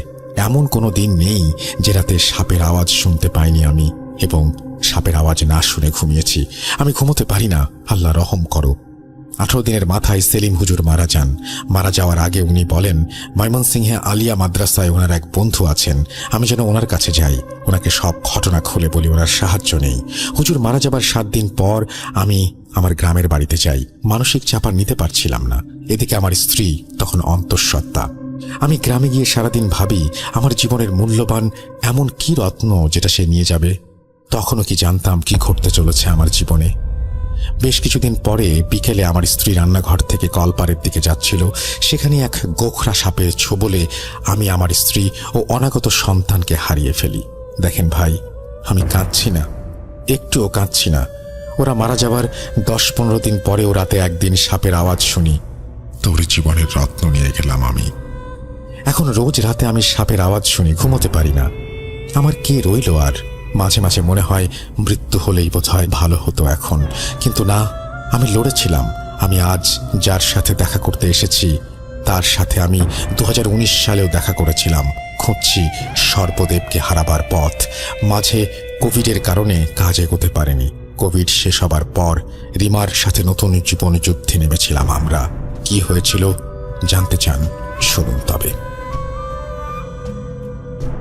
প্রিয় লিসেনার্স, আমি সাবিত আলম। মুহাইমিন ভাইয়ের পরবর্তী ঘটনাটি এতই ভয়ানক আর হৃদয় বিদারক বর্ণনায় পরিপূর্ণ যে সেটার স্নায়বিক চাপ আমি এই এপিসোডে বাকি ঘটনার অংশ দিতে অপারগ। আমাকে ক্ষমা করুন আপনারা। আবার নতুন করে শুনবেন মুহাইমিন হুজুরের বাকি কাহিনী। উনি কি বাঁচাতে পেরেছিলেন রিমাকে? যদি বেঁচে থাকে তাহলে সর্পদেব কি তাকে ছেড়ে দিয়েছিল, যেহেতু মুহাইমিন ভাই সর্পদেবকে খুঁজছেন, নাকি রিমার মৃত্যু দিয়ে পালিয়ে গিয়েছিল সর্পরাজ? কি মনে হয় আপনার? পরিশেষে একটা কথাই বলবো যে আপনার বাচ্চাকে খেলনা বা পুতুল দিয়ে দেওয়ার আগে অবশ্যই খেয়াল করুন সে বাচ্চাকে কি কিনে দিচ্ছেন। প্রিয় লিসেনার্স, এই ছিল আপনাদের জন্য পাঠানো আজকের ঘটনা। কেমন লেগেছে জানি না, ভালো লাগলে ধন্যবাদ, আর খারাপ। আমি এম বিন ইমরান, মিরপুর, ঢাকা থেকে। আজকে আপনাদের সঙ্গে যে ঘটনাটা শেয়ার করব সেটা আমার সঙ্গে ঘটে যাওয়া ঘটনা। ব্যক্তিগতভাবে আমি ভূতে বা এসব ভৌতিক জীবনের ঘটনাগুলো তেমন বিশ্বাস করতে চাইতাম না। বন্ধুদের সাথে যখন আড্ডা হতো ওরা বললো আমি হাসতাম, সত্যি কি এমন সম্ভব? এত বছর পেরিয়ে এই প্রযুক্তির শহরেও কি এগুলোর অস্তিত্ব আছে? কিন্তু এক ঘটনা যে আমার জীবনের এই বাস্তবতাগুলো আমাকে বিশ্বাস করতে বাধ্য করলো। যাই হোক লিসেনার্স, সেদিনের গল্পটাই আজকে আপনাদের শেয়ার করছি। কি হয়েছিল গ্রামে আমি গেলেই আমার প্রথম ঘোরাফেরা করার আনন্দটা এবং এই মুহূর্তটা সব থেকে পছন্দ হয় আমার বন্ধুদের এবং আমার নিজেরও। ওদের সঙ্গে আমার আড্ডা দিতে খুব ভালো লাগে। তো সেদিন ওদেরকে বলছিলাম যে আমার ভূতের বা এসব যে মানুষের সঙ্গে ঘটে আমার তেমন এগুলা ভয় লাগে না। তোরা আমাকে হাসতে হাসতে বললো, ঠিক আছে একটা কাজ করি, তাহলে তোমাকে এক জায়গায় নিয়ে যাব, একটা পরিত্যক্ত বাড়ি আছে, এখানে তুমি গেলে তুমি দেখো কিছু ফিল করতে পারো কিনা বা তোমার ভয় লাগে কিনা। তো ঠিক আছে, সেদিন বিকালবেলা ওদের সাথে যখন গল্প হচ্ছিল তো বললাম যে ঠিক আছে আমরা তাহলে সন্ধ্যার পরে যাব। তো রাতের বেলায় প্রায় তখন 7টা বাজে, এই সময় আমরা 3 জন ছিলাম। তো ওরা আমাকে বললো ঠিক আছে চলো তাহলে সেখানে যাই। তো যাওয়ার পথেই আমাদের সামনে হঠাৎ করে একটা কালো বিড়াল টাইপের কিছু একটা চলে আসলো, এবং আমার এরকম অনেকে বলতো, আমি বলতে শুনেছি যে কালো বিড়াল নাকি সামনে আসলে কোনো অঘটন হয় বা বিপদ হতে পারে। তা এগুলো আমি এমন বিশ্বাস করতাম না, হয়তো মানুষের একটা বানানো রীতি এটা। তো আমরা বললাম ঠিক আছে চলো। তো ওরা একটু ভয় পাচ্ছিল যে আজকে কি যাওয়া ঠিক হবে। আবার কেমন যেন রাতও হয়ে যাচ্ছিল, আস্তে আস্তে করে কেমন ঝিরঝির বৃষ্টি পড়াটা মুহূর্ত, মানে কেমন আমার কাছেও লাগছিল, কিন্তু আসলে আমি ভাবলাম সবকিছু স্বাভাবিক, এটা তেমন ভয়ের কিছু না। তো ওদের সঙ্গে এরকম আড্ডা দিতে দিতে অনেকক্ষণ হয়ে গেল। তো বললাম ঠিক আছে, বৃষ্টিটা তো কমছে না, ঝিরঝির করে পড়তেছে, চলো এর মধ্যে আমরা যাই, ব্যাপার না। তো প্রায় আমরা আধা ঘন্টার মতো পথ হাঁটলাম, এবং যাওয়ার সময় তেমন কোনো সমস্যা হচ্ছিল না, কিন্তু আমার কাদার মধ্যে যখন পা দিচ্ছিলাম একটু সমস্যা হচ্ছিল, মানে হাঁটতে। রোডটা কাঁচা রোড ছিল, তো একটু সমস্যা হচ্ছিল, এবং ও বললো যে বাড়িটার বেশি দূর নেই, এখন তুমি কি করবা, তুমি যাও, আমরা থাকি এখানে দাঁড়িয়ে। তো আমি বললাম না, আমি কেন একা যাবো, তোমরাও চলো, তোমরা যেহেতু বললা। তো ওরা একটু ভয় পাচ্ছিল, বাট তারপরে আমি ওদেরকে নিয়ে গেলাম। তো বাড়িটার যে যাওয়ার রাস্তাটা হচ্ছে ভেতরে অনেক জঙ্গল, প্রায় বলতে গেলে 2-4 মিনিট হাঁটা হয়, এরপরেই একটা বাড়ি, এবং তার আশেপাশে কোনো বাড়ি নেই, এবং বলতে গেলে ওইখান থেকে মানুষদের বাড়িঘর বা লোক জনবলের বাড়িও প্রায় অনেক দূরের দিকেই। তো আমি সেখানে বললাম ঠিক আছে, আমি তাহলে তোমাদেরকে যেহেতু নিয়ে আসছি, তো চলো এই বাড়িটার ভিতরে যাই। তো ওরা একটা সময় বললো যে আসলে আমি কি বলতেছি, এত রাতের বেলা, এমনি রাতে গেছে, তারপর ওদের আসার সময় ভালো লাগতেছিল না, খুব অসুস্থ লাগতেছিল, এবং আমারও একটু মনে ছিল, কিন্তু আসলে আমি চাচ্ছিলাম যে বাড়িটার ভিতরে হচ্ছেটা কি, বা কি এই পরিবেশ। টিনের একটা ঘর, এবং বলতে গেলে ভেতরে গেটটা খোলা টাইপের মধ্যে ছিল, অনেকদিন পুরনো। তো আমি ভিতরে ঢুকতেই কেমন যেন একটা বিকট রকম শব্দ, মানে এটা মনে হলো যে টিনের উপর কিছুটা পড়লো। তো আমরা 3জন ঢুকে, আমরা আসলে একজনকে বললাম ঠিক আছে বাইরে যে দেখো কিছু পড়তেছে কিনা, বা কি হলো হঠাৎ করে আকাশ থেকে এমন কিছু তো বড় কথা না, হয়তো আশপাশে নারকেল গাছের কিছু পড়তে পারে, বা কোনো কেউ ইট মারলো কিনা আমাদের দেখে, এরকম কিছু। তো ওরা খুব ভয় পাচ্ছিল, তো ওরা বের হতে যাচ্ছিল না, আমি বের হলাম, এবং আমাদের ফোনে লাইট জ্বালিয়ে আমরা, মানে ঘরটা পুরো অন্ধকার ছিল এবং রাতের সময়। তো আমরা পরে দেখলাম যে সেখানে কিছুই নাই বাইরে। তো এরপর আরো ভয় লাগলো যে আসলে এমন ভাবে আসার পর থেকে একটার পর একটা হচ্ছেই সমস্যা। বিড়াল দেখতে পেলাম, তারপরে মাথা ব্যথা হচ্ছে হাঁটার সময়, বৃষ্টির মধ্যে কেমন যেন একটা অদ্ভুত রকম গন্ধ পাচ্ছি, মানে একটা মনে হচ্ছে যে পোড়া পুরো একটা গন্ধ, খুব বাজে রকম। এবং আরেকটা ব্যাপার হচ্ছে যে কিছুক্ষণ পর পর কুকুরের যে একটা ডাক, মানে কান্নার ডাক, এরকম হচ্ছিল। তো আমরা আর বেশিক্ষণ সেখানে দাঁড়াতে চাচ্ছিলাম না, ভাবলাম আমরা ব্যাক করি। তো ঠিক ব্যাক করব এই মুহূর্তে আসলে আমার একটা সমস্যার সৃষ্টি হয়, সেটা হচ্ছে যে আমার পায়ের মধ্যে আলপিন টাইপের কিছু একটা ঢুকে যায়। তো আমি খুব চিৎকার করে উঠি যে আসলে এটা কি হলো পায়ে, মানে এটা পায়ের নিচে থাকা স্যান্ডেলের মধ্যে দিয়ে কিভাবে গেল আমি জানি না, কিন্তু আমার খুব ব্যথা লাগতো। আমরা বললাম যে ঠিক আছে এখানে 5-10 মিনিট বসি, আর আমার খুব হাঁটার মতো শক্তি নেই। তো ওই বাড়ির সামনে আমি বসে আছি, আমরা 3জন, এবং ও বলতেছে যে তোমরা তাদের চলো, এখানে থাকা ঠিক হবে না। তো পরে আসার সময় আসলে তেমন কোনো ক্ষতি হয়নি, কিন্তু কেমন যেন একটা আমাদের খুবই মানে বৃষ্টি একটু ঝিরঝির হচ্ছে, এবং রাতের সময় তারপর গরম লাগতেছিল, এবং রুমটার মধ্যে এমন একটা অবস্থা, মানে রুমের মধ্যে ছোট একটা খাট পড়েছিল, এটা চৌকি টাইপের হবে, আর একটা র্যাক, কিছু কাপড় চোপড় ছিল, এবং ওগুলা খুব বলতে গেলে নোংরা, এবং আর তেমন কিছু নাই, যে কিছু পোড়া কাগজ টাগজ এখানে পড়েছিল। ঠিক আমরা আসতে যাব ওই মুহূর্তে আমরা দেখতে পাই যে একটা ওই সেম টাইপের বিড়াল ওইখানে আবার চলে আসে। তো কেমনে কি হইতেছে আমরা বুঝতেছি না, এবং তখন প্রায় রাত 9টার মতো বেজে গেছে। তো আমাদের মনে হলো যে সামথিং রং, এবং আমি তখন বিলিভ করতেছিলাম যে আসলে কিছু একটা তো এখানে হইতে পারে। তাহলে বললাম ঠিক আছে চলো। তো যখন হাঁটতেছি, হাঁটার মুহূর্তে আমাকে একজন বলতেছে যে আচ্ছা পেছন থেকে কি কেউ ডাকতেছে আমাদেরকে। আমি বললাম পেছন থেকে কে ডাকবে, আমরা তো প্রায় বাড়ি থেকে 2-4 মিনিট ধরে হাঁটতেছি, এখন তো ওখানে কেউ নাই, বা কে চিনবে এত রাতে। এবং বাড়ি গ্রাম এলাকায় দেখবেন যে আপনারা 8টা বাজলে বা 9টা বাজলে পুরো নিস্তব্ধ এলাকাটা হয়ে যায়। তো ঠিক সেভাবে আমি যখন দেখলাম যে আসলে এত রাতে তো পসিবল না, তো আমি বললাম তোমরা চলো, এখানে বেশিক্ষণ দাঁড়ানো ঠিক হবে না। কারণ আমি বুঝতেছিলাম যে আসলে এই যে একটা পর একটা হইতেছে, এটা স্বাভাবিক কিছু না, অস্বাভাবিক হয়তো হওয়ার সম্ভাবনাই আছে বেশি। তো এরপরেই আমাকে বললো যে পেছন থেকে নাকি ওদেরকে কে মানে হাত ধরে টানতেছে, যে মনে হচ্ছে যে এই কোন একটা মানুষ হাত ধরে ফেলছে, হাত ধরে খুব পিছন থেকে জোরে করে টানতেছে। তো ওরা হঠাৎ করে দাঁড়ায়, মানে হাতটা জোরে করে দাঁড়ায় পড়ছে, যে কি হলো। আমি মানে আমি আমি ওদের বলতেছিলাম যে কি হলো হঠাৎ করে তোমাদের, তোমরা এমনি দাঁড়ায় পড়লা কেন। তো বলতেছে যে ভাই মনে হয় কেউ পিছন থেকে হাত ধরে টানতেছে। তাই বললাম ঠিক আছে, তোমরা তাহলে এদিক দিয়ে বাড়ি চলে যাও, তোমাদের আর আমার সাথে যাওয়ার দরকার নেই। বেজিক কোর্স তোমাদের সমস্যা হচ্ছে, আর তোমাদেরকে নিয়ে আমি চাচ্ছি না। এবং ওদের বাড়িটা একটু আমার বাড়ি থেকে যেতে প্রায় 10 মিনিট লাগে। তো ওই রোড দিয়ে যেখানে ছিলাম আমরা হাঁটতেছিলাম, তো ওইখান দিয়ে ওদের বাসাটা কাছে, এমন কিছু একটা। তো আমি বললাম ঠিক আছে তুমি যাও, তোমরা চলে যাও। তা আমি আসতেছি, তো ওই সময় আমার সামনে একটা লোক হঠাৎ করে ডাক দিল যে এদিকে আসো। তাই আমি বললাম যে বলেন। তো লোকটার পরনে একটা সাদা জুব্বা টাইপের ছিল এবং মাথায় পাগড়ি বাঁধে। তো বললো যে তুমি কোথায় থাকো। তো আমি পরে বললাম যে এখানে আমার বাড়ি এটা। তো সে বলল ঠিক আছে তুমি চোখ বন্ধ করো। তো আমাকে যখন এই কথাটা বলছে আমি খুব ভয় পেয়েছি, চোখ কেন বন্ধ করবো এত রাতে, বা ছিনতাইকারী এমন কিছু, মানে মাথায় তখন কি যে কাজ করতেছে একমাত্র আমি আর আল্লাহই জানি। তো ওইটার সময় দেখলাম যে উনি আমার মুখে টাচ করলো, মানে মাথা কপাল থেকে একদম মাথার ধুতি নিচ পর্যন্ত টাচ করে দিল হাত দিয়ে। এবং ওই সময় আমি বুঝতে পারলাম খুব ঠান্ডা, মানে মারাত্মক রকমের ঠান্ডা একটা হাত, যে হাতটা আসলে কি বলবো, এটা এটা এটা শুধু আমি বিলিভ করি। যে এরপরেই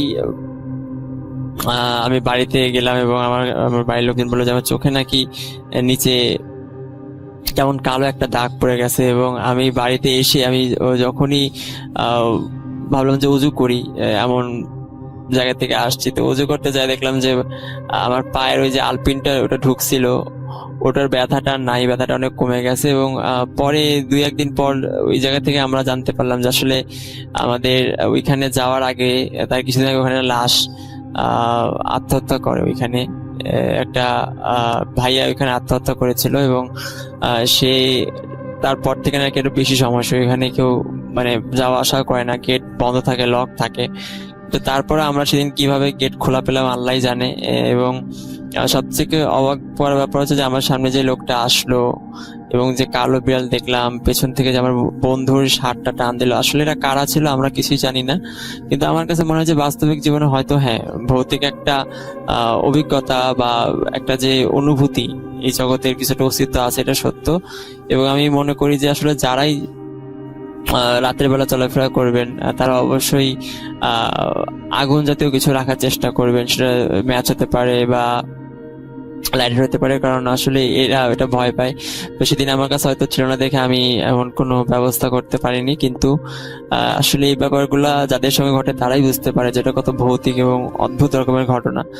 আর একটা মানুষের হাত তো এত ঠান্ডা হওয়ার কথা না, মানে তাদের হাত যে পরিমাণ ঠান্ডা ছিল, সেই ঠান্ডাটা আসলে আমাদের খুব, মানে আমি বেসিক্যালি আসলে মনে করি যে এইভাবে সে মাথা থেকে থুতনি পর্যন্ত যে হাত পোলাই দিল, হয়তোবা এটা সেই জানে যে সে কেন করছে। কিন্তু ব্যাপারটা আমার কাছে খুব উইয়ার লাগছে। এবং এরপর আমি হেঁটে আসতেছিলাম, আমার তেমন ভয় লাগতেছিল না।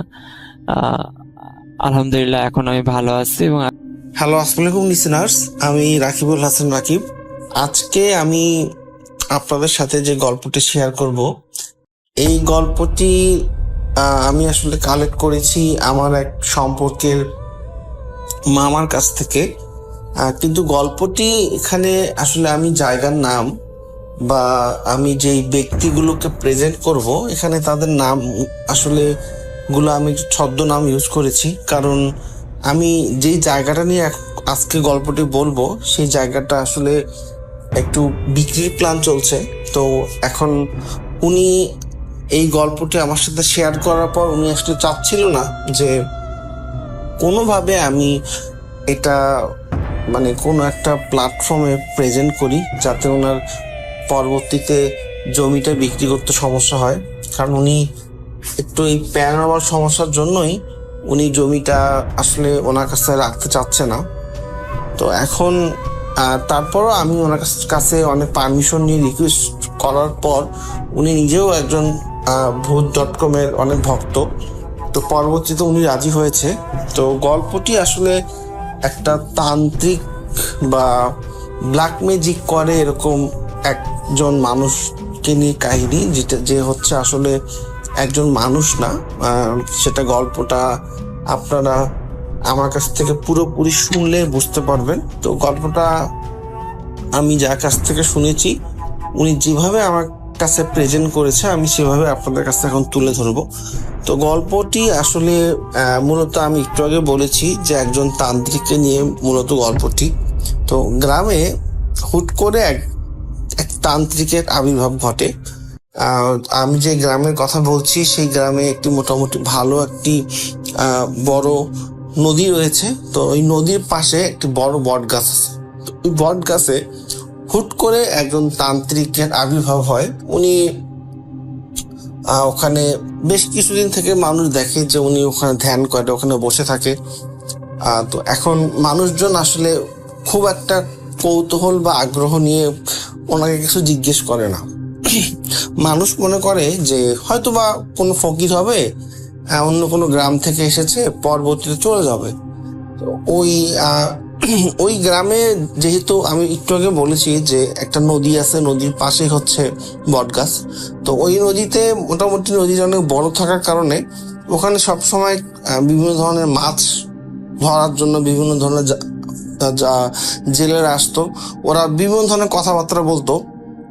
তো দেখা যায় সেটা হচ্ছে যে একটা লোক বা যদি কেউ নদীর পাড়ে বসে থাকে, যদি কোনো কিছু মনে মনে ভাবে, ওই তান্ত্রিকটা ওনাকে বলে দিত যে তুই কি এইটা নিয়ে ভাবতেছিস, বা তোর কি এই জিনিসটা করতে ইচ্ছা করতেছে, বা তোর কি এরকম কারো ক্ষতি করতে ইচ্ছা করতেছে, বা এই জিনিসটা তুই করলে তোর কি ভালো লাগবে। তো এইরকম যখন বিভিন্ন জনের কাছে উনি এই জিনিসগুলো প্রেজেন্ট করতো এবং কথাগুলো অনেকটা সত্যি হয়ে যেত। দেখা যাচ্ছে যে কেউ একজন ভাবতেছে যে আমি ওর ক্ষতি করব বা আমি ওর ব্ল্যাক ম্যাজিক করব, তো ওই তান্ত্রিক এটা বলে দিতে পারতো। ইভেন অনেক লোকজন ওনার কাছ থেকে অনেক ব্ল্যাক ম্যাজিক করেছে, অনেক লোকের ক্ষতি করেছে, বা অনেক বাজে টাইপের কাজগুলো আসলে ওই তান্ত্রিক মূলত করত। তো এইটা গ্রামে আস্তে আস্তে জিনিসটা একটু ছড়ায় যায় যে এখানে একটা তান্ত্রিক আছে, উনি মানুষের ক্ষতি করে। তবে আসলে মানুষ ওইভাবে, তারপরও ওই তান্ত্রিকের প্রতি মানুষের খুব একটা আগ্রহ থাকে না, কারণ ওই পারে যেই পারে যে বট গাছটা ছিল, ওই বট গাছের ওইদিকে মানে লোকালয় খুবই কম ছিল। তো এখানে আসলে তান্ত্রিকের ঘটনাটা আমাকে একটু স্কিপ করে এখানে এখন আমাকে মূল চরিত্রে রাসেল ভাই আসলে জামাল কামাল দুজনকে নিয়ে আসতে হবে। এখানে জামাল কামাল এরা হচ্ছে দুই ভাই। নদীর এই পারে ওদের মোটামুটি একটা কি বলবো যে ওদের একটা মোটামুটি সম্মান আছে, কারণ ওরা ওই সময় গ্রামে অনেক প্রভাবশালী লোক ছিল, ওদের জমি জমা অনেক কিছু ছিল। তো জামাল সাহেব বিয়ে করার প্রায় 8-10 বছর হয়ে গেছে, ওনার কোনোভাবেই কোনো বাচ্চা কাচ্চা হচ্ছিল না। ওনারা অনেক ডাক্তার, কবিরাজ, অনেক কিছু দেখিয়েছে। ইভেন ওই সময়ে ওরা ইন্ডিয়াও গিয়েছিল, ইন্ডিয়া গিয়েও ট্রিটমেন্ট করেছে, বাট কোনো লাভ হয়নি। এখানে আসলে মূল যে প্রবলেমটা সেটা হচ্ছে জামাল সাহেবের। ও সবাই সেম কথাই বলে যে আসলে এটা কোনোভাবে সম্ভব না। এখন জামাল সাহেব আর কামাল সাহেবের বয়সের দূরত্ব রাসেল ভাই মোটামুটি অনেক, প্রায় 8-9 বছরের ডিফারেন্ট। তো যখন মোটামুটি কামাল সাহেবের বিয়ের বয়স চলে আসে, তখন পরিবার থেকে কামাল সাহেবকে বিয়ে দেওয়া হয় এবং নর্মালি 2-3 বছরের মধ্যেই ওদের কোলে ফুটফুটে একটি বাচ্চা হয়। বাচ্চা যখন ওদের কোলে চলে আসে, এখন যেহেতু জামাল কামাল সাহেবের পরিবারে প্রথম বাচ্চা, তো দুই পরিবার খুবই খুশি। দুই পরিবারের মধ্যে এই বাচ্চাকে নিয়ে অনেক কৌতূহল, অনেক জাঁকজমক ভাবে অনুষ্ঠান করা হয় বাচ্চার। তো এখন যেটা রাসেল ভাই দাঁড়ায় সেটা হচ্ছে, যেহেতু জামাল সাহেবের স্ত্রীর কোনো বাচ্চা ছিল না, তো ওনার আসলে কামাল সাহেবের বাচ্চাকে নিয়ে খুব কৌতূহল, খুবই ভালোবাসতো, সবসময় কাছে কাছে রাখতো। এবং বাচ্চাটা ছোট থেকে মানে জামাল সাহেবের স্ত্রীর কাছে এতটাই আদর পেয়েছে যে উনি সবসময় জামাল সাহেবের স্ত্রীকে বড় মা, আর ওনার নিজের মাকে উনি ছোট মা সবসময় বলতো। ইভেন মানে এতটাই ভালোবাসতো যে মানে ছোট নিজের মায়ের থেকেও জামাল সাহেবের স্ত্রীকে বাচ্চাটা খুবই ভালোবাসে, সব সময় ওনার সাথে থাকতো।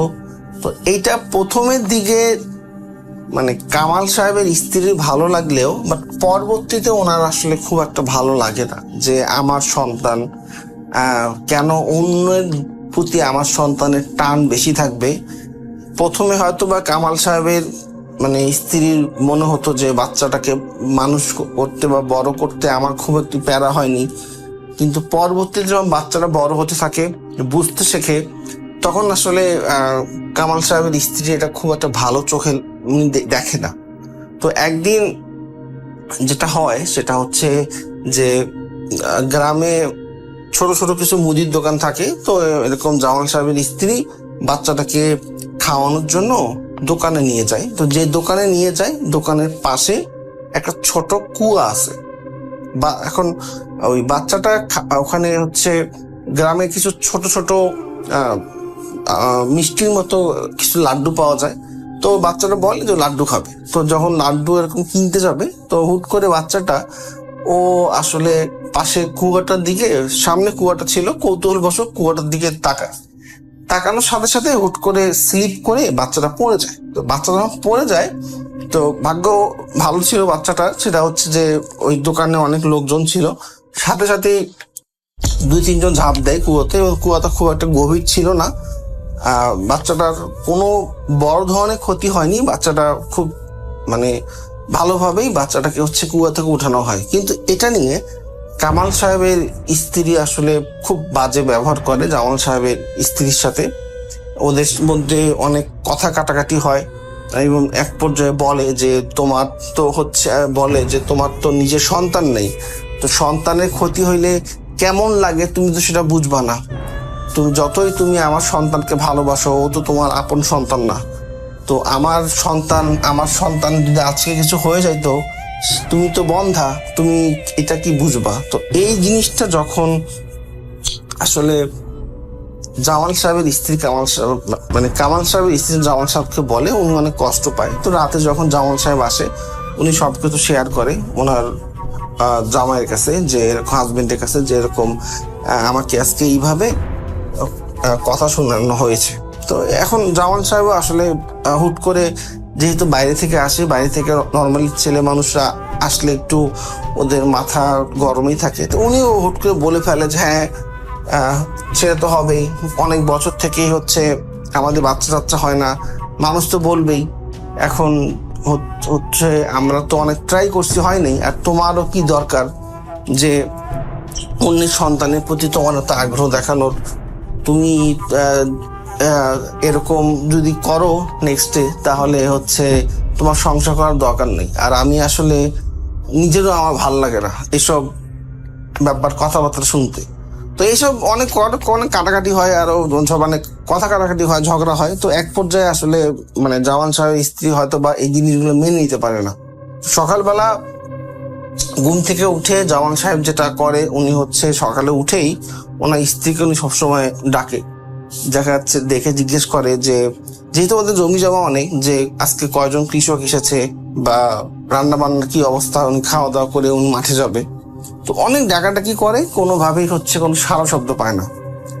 তো উনি বের হয়ে ওনাদের দরজার পাশেই একটা রুম ছিল, যে রুমে হচ্ছে ওরা ধান চাল এগুলো মজুত করে রাখতো। ও এখন ওই রুমে যখন দেখে যে দরজা খোলা, তো উনি আসলে একটু রাগে হয় যে হ্যাঁ যদি চোর এসে ধান চাল চুরি করতো কি হতো, দরজাটা খুলে রেখে গেছে। তো উনি ঢুকে দেখে যে ওনার স্ত্রী আসলে গলায় ফাঁস দিছে। ওই আমি এই গল্পটি ভাই যে সময় বলতেছি, ওই সময় আসলে গ্রামে ওইভাবে সবার বাড়িতে ফ্যানও ছিল না। তো টিনের বাড়ি ছিল, টিন আর বাঁশ দিয়ে তৈরি একটা বাড়ি ছিল। বাঁশের মধ্যে শাড়ি পেঁচিয়ে উনি হচ্ছে আত্মহত্যা করে। এইটাতে আসলে জামাল সাহেব খুব ভেঙে পড়ে, উনি আসলে জিনিসটা নিতে পারে না।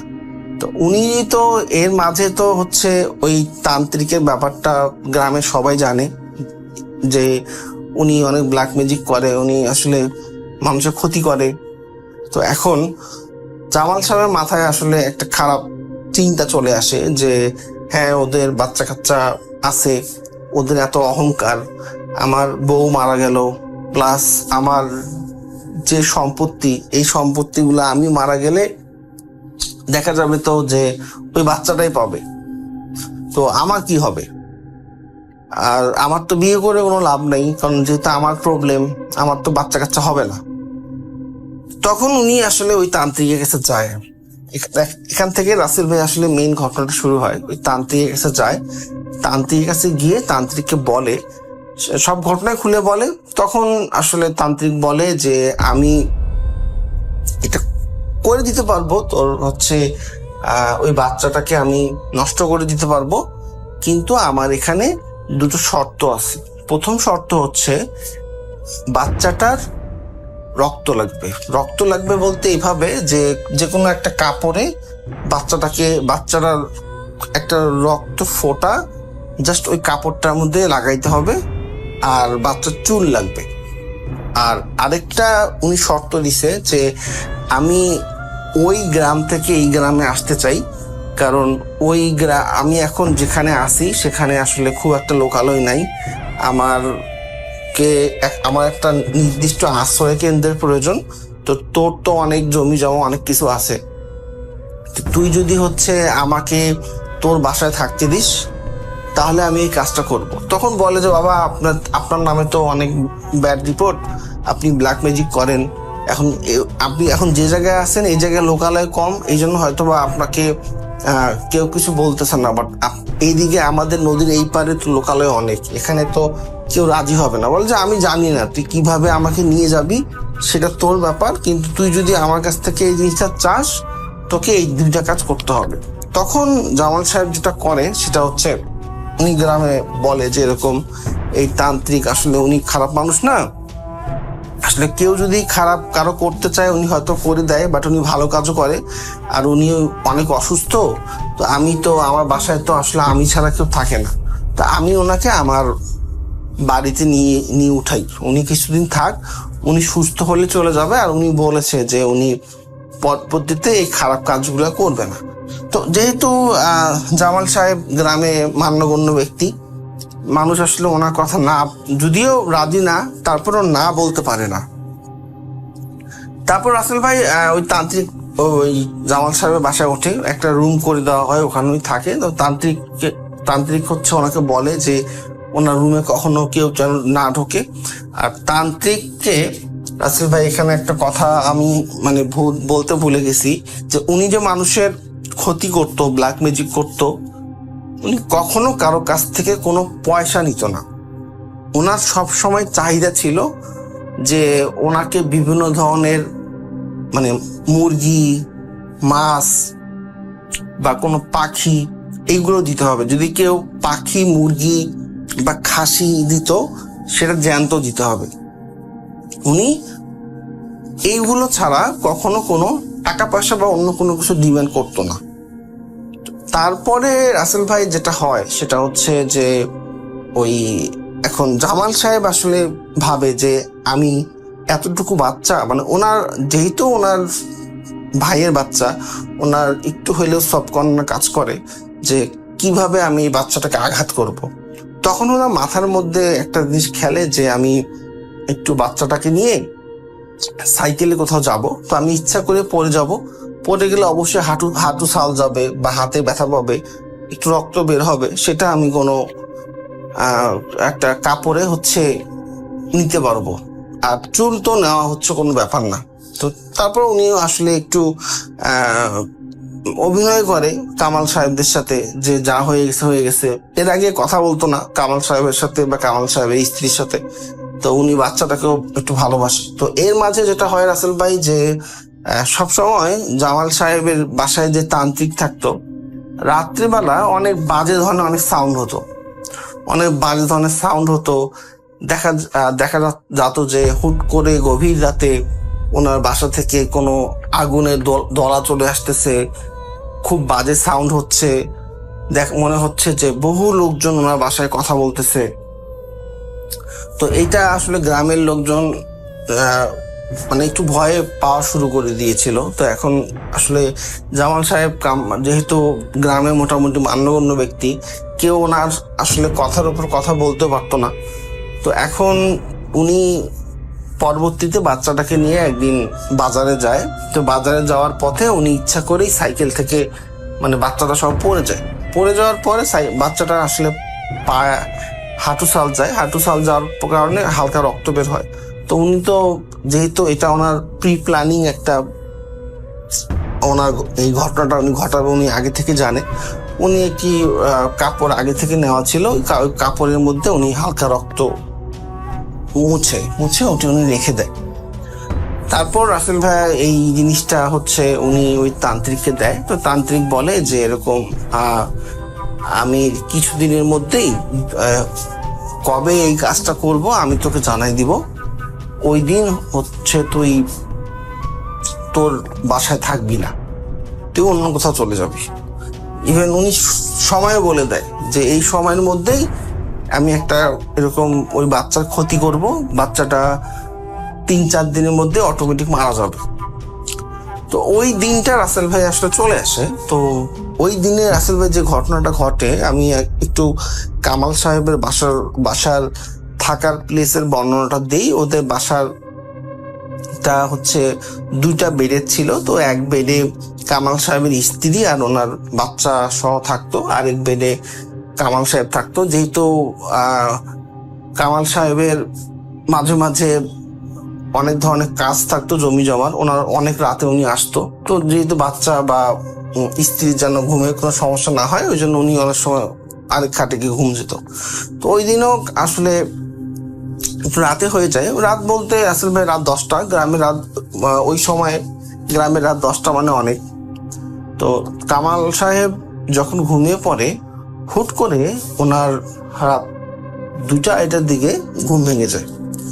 ঘুম ভেঙে যাওয়ার পর উনি যেটা আসলে দেখে যে ওনার স্ত্রীর পুরা শরীর জুড়ে একটি সাপ পেঁচানো, এবং সাপটা মানে পুরা হচ্ছে সাপের মানে একটা ফেনা ধরা, যেটাকে বলে যে ফেনা ধরে ওনার স্ত্রীর মুখের সামনে দাঁড়ায় আছে। আর একটা পিশাচ টাইপের লোক বললে ভুল হবে, এটা পিশাচ মানে বদ জিন বলতে পারি আমরা। আমি একটু বর্ণনা দিই। এই বদ জিনটা হচ্ছে ওনার বুকের মধ্যে হচ্ছে মুখ, আর ঘাড়ের 2 পাশে চোখ, আর ওনার গলা আছে, বাট গলার মধ্যে রাসেল ভাইয়া একটা হচ্ছে লম্বা জিহ্বা। তো এইরকম আকৃতির একটা লোক মানে ভাসমান অবস্থায় বাচ্চাটার দিকে তাকায় আছে। ইভেন বাচ্চাটাকে মানে কিছু একটা করবে বা ক্ষতি করবে এরকম একটা প্ল্যান নিয়ে আসে। তো হুট করে ওই সময় গ্রামে একটা সমস্যা হয়, সেটা হচ্ছে যে ওদের পাশেই একটা কি বলবো পুজ ছিল। পুজ বলতে মানে আমি বুঝাচ্ছি হচ্ছে ধান কাটার পর যে খড়গুলো থাকে, এই খড়গুলো যে স্তূপ করে রাখে, এটাকে আসলে ওই দেশের ভাষায় পুজ বলে। ওখানে আগুন লেগে যায়। আগুন লেগে যাওয়ার কারণে গ্রামে অনেক হইচই সৃষ্টি হয়ে যায়। হইচই সৃষ্টি হওয়ার ফলে যেটা হয় যে হুট করে এই জিনিসটা ভ্যানিশ হয়ে যায়। তো যখন ভ্যানিশ হয়ে যায়, আসলে কামাল সাহেবের বাইরে আগুন লেগে গেছে এটা নিয়ে ওনার কোনো মাথা ব্যথা নেই। উনি সঙ্গে সঙ্গে ওনার স্ত্রীকে ডাকে, ওনার বাচ্চাকে ডেকে বলে ওরা সবাই ঠিক আছে কিনা। তখন পরবর্তীতে যখন আগুন নিভে যাওয়ার পর ওই কামাল সাহেব ওনার স্ত্রীকে বলে যে আমি তো এই জিনিসটা দেখলাম। তো কামাল সাহেবের স্ত্রী যেটা বলে যে আসলে আমি স্বপ্নে দেখতেছিলাম যে একটা সাপ আমাকে আর আমাদের বাচ্চাকে ধাওয়া করতেছে, আমি আমার বাচ্চাকে কোলে নিয়ে মানে দৌড়াচ্ছিলাম বাঁচানোর জন্য। এইদিকে তান্ত্রিক সাহেব খুব রাগারাগি করে হচ্ছে জামাল সাহেবের সাথে, কারণ এই যে আগুন লাগার যে ব্যাপারটা, এটাতে আসলে জামাল সাহেব অনেকটা সক্রিয় ছিল। ওনাকে বলে যে কেন হচ্ছে তুই এই কাজটা করলি। তখন বলে যে তান্ত্রিককে বলে যে বাবা আসলে আমি তো প্রথমে এটা করতে চেয়েছিলাম, কিন্তু যেহেতু আমার নিজের রক্ত, আমি আমি মানে এটার রাগে আমি একটা ক্ষতি করতে চেয়েছিলাম, কিন্তু বাবা এটা আসলে কোনোভাবেই আমি এখন চাচ্ছি না করতে। তো তখন ওই তান্ত্রিক বলে যে আসলে যে পিশাচটাকে আমি ওই বাচ্চাটাকে নষ্ট করার জন্য হুকুম করেছি বা আমি ওকে হচ্ছে রাজি করিয়েছি, ও মানুষের রক্ত কখনো খায়নি, বাট ও যখন মানুষের রক্তের স্বাদ পাইছে, এখন ও ওই বাচ্চাটাকে নষ্ট করবে। তুই যতই যা কিছু কর, কোনো কিছু হবে না। এটা নিয়ে তান্ত্রিকের সাথে অনেক কথা কাটাকাটি হয়। তো কথা কাটাকাটি হওয়ার এক পর্যায়ে আসলে পরবর্তীতে ওই জামান সাহেব বলে যে আপনি গ্রাম থেকে চলে যান, আপনাকে গ্রামে রাখবো না। পরবর্তীতে জামাল সাহেব এই গ্রামে সালিশ ডাকার পর ওই তান্ত্রিককে বলে যে এরকম যে আপনাকে 2 দিন সময় দেওয়া হচ্ছে, আপনি বাসা থেকে চলে যাবেন। তো তারপর রাসেল ভাইয়া যেটা হয় যে ওই সালিশে যে লোকগুলো উপস্থিত ছিল প্লাস জামাল সাহেব সহ সবারই বিভিন্ন ধরনের সমস্যার সৃষ্টি হয় এবং সবাই অনেক আতঙ্কে পড়ে যায়। রাতে অনেক বাজে বাজে ধরনের স্বপ্ন দেখে। এর মধ্যে অনেকেই হুট করে অসুস্থ হয়ে প্যারালাইজ হয়ে যায়, কারো হুট করে মুখ বাঁকা হয়ে যায়, কারো হুট করে হাত হচ্ছে পুরো অবশ হয়ে যায়। তো যখন এইটা হয়ে যায় তখন ওই তান্ত্রিক হচ্ছে বলে যে তোরা যদি আমাকে এখান থেকে বের করে দেওয়ার চেষ্টা করিস, তোদের কিন্তু আরো অনেক ক্ষতি হবে। আমি আমার সময় মতো এখান থেকে চলে যাব, তোরা আমাকেও বিরক্ত না করলে আমি তোদেরকেও বিরক্ত করব না। তো এটার পর আসলে গ্রামের লোকজন খুব ভয় পেয়ে যায়। আসলে গ্রামে একটা থমথমে বিরাজ করে এবং গ্রামে তখন সবাই আসলে জামাল সাহেবের উপর একটু রাগান্বিত হয় এবং জামাল সাহেবকে অনেক অপমান করে। তো জামাল সাহেব যেটা ভাবে যে উনি ওই তান্ত্রিককে মেরে ফেলবে, ওনার এরকম একটা প্ল্যান চলে আসে। উনি আসলে ভাবে যে গ্রামে বেশ কিছু লোকজনের সাথে উনি প্ল্যান করে যে ওনাকে উনি মেরে ফেলবে। তো এখন একদিন রাত্রিবেলা উনি বেশ কয়েকজনকে যখন বলে ওই তান্ত্রিককে মারার জন্য, এর মধ্যে কিন্তু রাসেল ভাই জামাল সাহেব আসলে আর ওনার বাসায় থাকতে পারে না, কারণ রাতে এত বাজে বাজে সাউন্ড হয় আর এত ধরনের প্রবলেম হয়, জামাল সাহেব নিজেও ভয় পায়। তো যখন ওই বাসার কাছাকাছি চলে যায় তখন আসলে দেখে যে 3-4 জন মানুষ ভাসমান অবস্থায় জামাল সাহেবের বাসার আশেপাশে আছে এবং খুব খুব বাজেভাবে ওদের দিকে তাকায় আছে, চোখ বড় বড় লাল করে আছে এবং খুব বাজেভাবে আছে। তো এখন এটা দেখে আসলে সবাই ভয় পায়। ভয় পাওয়ার পর আসলে কেউ আর সাহস হয় না, সবাই ভাবে যে আসলে কেউ আসলে চাচ্ছিল না যে কেউ কারো ক্ষতি হোক। কিন্তু এইদিকে আসলে জামাল সাহেব নিজে অনেক অনুতপ্ত হয়।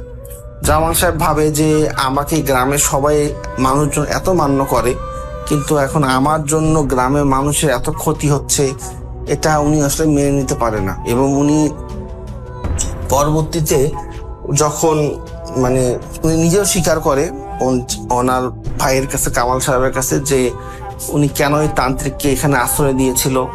তো ওনার যে বাচ্চাটাকে মারার একটা প্ল্যান ছিল সেটাও উনি স্বীকার করে।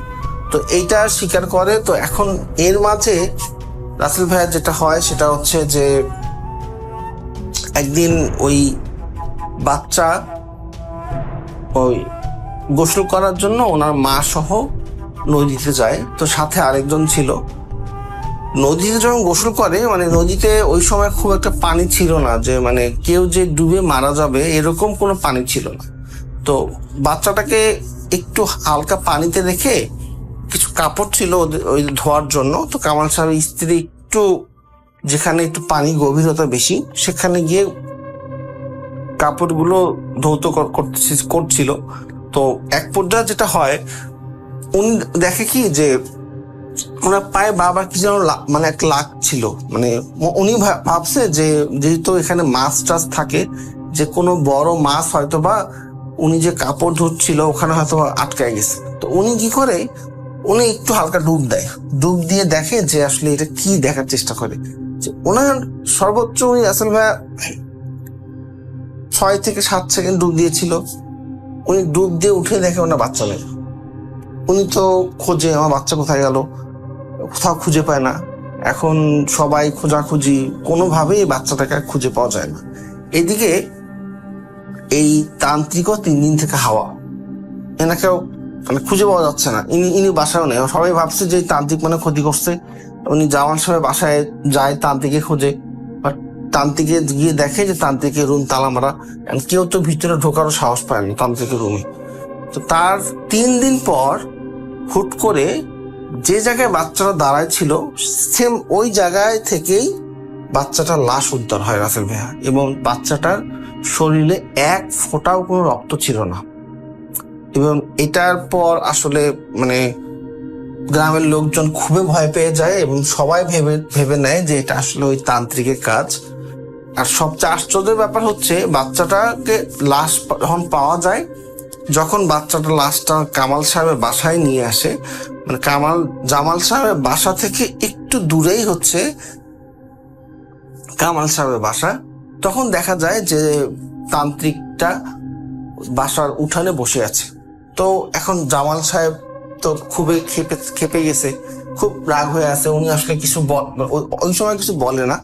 বাচ্চাটাকে বাড়ি টাড়ি দেওয়ার পর উনি রাত্রিবেলা আসলে প্ল্যান করে যে আমি একে আজকে মেরে ফেলব, যা হবে হবে। আমার এমনিতেও একুলে কেউ নেই, দুকুলে কেউ নেই, আমি চাই না যে আমার জন্য আর কারো কোনো ক্ষতি হোক।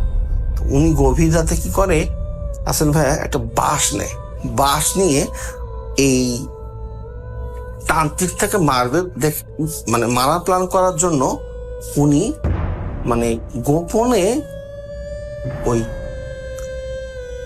তান্ত্রিকের রুমে প্রবেশ করে। তান্ত্রিকের রুমে যখন রাসেল ভাই প্রবেশ করে তখন রাসেল ভাই উনি আসলে অবাক হয়ে যায়। আসলে এটা তান্ত্রিক না, এটা আসলে ওই পিশাচটাই, যে মানুষের রূপ ধরে তান্ত্রিক আকারে সেজে থাকে। এবং এই পিশাচটা উনি খুব বাজেভাবে একটা মুরগি ছিল, ওই মুরগিটাকে উনি হচ্ছে জ্যান্ত অবস্থায় মোচড় দিয়ে রক্ত খাচ্ছিল। তো এটা দেখার সাথে সাথেই মানে উনি আসলে এত ভয় পেয়ে যায়, উনি এক দৌড়ে চলে এসে রাস্তার মধ্যে সেন্সলেস হয়ে যায়। পরদিন সকালে ওনাকে যখন মানুষজন দেখে এই অবস্থায়, উনি মানুষজনকে সবকিছু খুলে বলে, মানুষজন তখন আরো ভয় পেয়ে যায়। তো এই ঘটনা ঘটার পর আসলে উনি অনেক অসুস্থ হয়ে যায়। অসুস্থ হয়ে যাওয়ার পর ওনাকে যখন হাসপাতালে ভর্তি করা হয়, হাসপাতালে আসলে ভর্তি করার পর যে ঘটনাটা ঘটে আরো, সেটা হচ্ছে যে উনি রাত্রিবেলা হুট করে ওই হাসপাতালের যে গার্ড দেখে কি যে জামাল সাহেবের পুরো বডি মানে আকাশে ভাসমান, ভেসে ভেসে কোথাও যেন যাচ্ছে। তো এটা দেখে আসলে ওই গার্ড মানে এতটাই ভয় পায়, উনিও ওখানে সেন্সলেস হয়ে যায়। বাকি কেউ হয়তো বা দেখেনি, বাট ওই গার্ড দেখে। সেন্সলেস হয়ে যাওয়ার পর সকালে যখন ওকে জ্ঞান ফিরানো হয়, তারপর বলে যে জামাল সাহেব কোথায়, উনি তো এই বেডে ছিল। উনি সব ঘটনা খুলে বলার পর যেটা মানে সবাই খোঁজাখুঁজি করে যে আসলে এই লোক গেল কোথায়। পরে সবাই যখন জামাল সাহেবের বাসার দিকে যায়, গিয়ে দেখে যে জামাল সাহেবের বাসায় একটা বড় নারকেল গাছ আছে, যেটা গ্রামের মধ্যে সবচেয়ে বড় নারকেল গাছ, যেখানে আসলে কেউ ওইভাবে উঠার সাহসও পায় না, প্লাস ওঠেও না। ওই নারকেল গাছে সাথে ওনার মানে এরকম ফাঁস টাঙানো, মানে ঝুলে আছে আপনার হচ্ছে জামাল সাহেবের ডেড বডি। তো এটার পর আসলে গ্রামের লোকজন আর কোনোভাবে এটা মেনে নিতে মানে পারে না। আর তখন মানে যে যার মতো যেখানে যে সোর্স ছিল, সব বড় বড় কবিরাজকে একত্র করে। ওই দিনই একত্র করার পর যেটা বলে যে এই এলাকার আশেপাশে মানে এই জায়গাটা আশেপাশে যতগুলো লোকালয় আছে, কোনো লোকালয় রাখা যাবে না, কারণ এটা খুব বাজে ধরনের একটা পিশাচ। এই সব সময় ও মূলত নদীর পাড়ে ছিল, কারণ ওই জায়গা থেকে ওর মাছ খাওয়াটা অনেক ইজি ছিল। ও সব সময় হচ্ছে হাঁস মুরগি এসবেই খেত, বাট যখন ও মানুষের রক্ত খাওয়ার একবার একটা মানে ওনার অভ্যাস হয়ে গেছে, আর উনি এর স্বাদ পেয়েছে ওই পিশাচটা, আসলে উনি গ্রামের বহু বাচ্চা কাচ্চা ক্ষতি করবে এরা, আর শুধু বাচ্চা কাচ্চা না, মানুষেরও ক্ষতি করবে। তারপর রাসেল ভাইয়া ওই গ্রামে আসলে প্রায় বহু বছর কোন লোকজন ছিল না, মানে এটা অনেক আগের ঘটনা রাসেল ভাই। আসলে অনেক কারণে আমি আরো অনেক কিছু স্কিপ করছি, কারণ উনি আসলে এই ঘটনাটা আমাকে যখন বলছিল উনি নিজে অনেক ভয় পাচ্ছিল, প্লাস ওনার আসলে কিছু পার্সোনাল ব্যাপারও আছে, এই জন্য আসলে আমি আরো বেশ কিছু জিনিস স্কিপ করে গেছি। তো তারপর রাসেল ভাইয়া আসলে ওই বাসাটা প্লাস ওই জামাল কামাল সাহেবের বাড়ি সবকিছুই নর্মাল করে দিয়ে ওই জায়গাটা একটা পুরো মানে জমি, ধান ক্ষেত জমির মতো মানে করে দেওয়া হয়েছিল। বহু বছর ওখানে চাষাবাদ বা কোনো কিছু হয়নি, কিন্তু আশ্চর্যের ব্যাপার হচ্ছে ভাইয়া এই ঘটনাটা প্রায় 30-35 বছর মানে ঘটে গেছে, এবং এই কামাল সাহেবের মানে বংশ পরম্পরায় এখন বর্তমানে যারা আছে তারা ওই টাইপের পিশাচটাকে এখন দেখে না, বাট ওই জমিটাতে এখনো প্রবলেম হয়। ওই জমিটা আশেপাশের প্রত্যেকটা জমিতেই চাষাবাদ হয়, ওই জমিতে কোনো চাষাবাদ করার কেউ সাহস পায় না। ওই জমিতে সব সময় এখনো রাসেল ভাইয়া আপনার বা মুরগি, হাঁস বা বিভিন্ন ধরনের পাখি দেখা যাচ্ছে যে মাথা ভাঙ্গা বা খুব বাজে আকারের হচ্ছে নাড়ি ভুড়ি বের হওয়া মানে পশু পাখি পড়ে থাকে। তো এখন উনি আসলে এই জমিটাতে কিছু একটা করার প্ল্যান করতেছে, প্লাস উনি বিভিন্ন ধরনের আরো কবিরাজের শরাপন্ন হয়ে এটাতে কিভাবে নিরাময় করা যায়, বা উনি জমিটা আসলে বিক্রি করে দিয়ে এখানে বিকল্প কিছু করা যায় কিনা সেটার প্ল্যান এখনো চলতেছে। আমার ঘটনাটা আসলে এটাই ছিল। আমি জানি না যে আপনাদের কেমন লেগেছে। তো আপনাদের সবাইকে ধন্যবাদ, সবাই ভালো থাকবেন।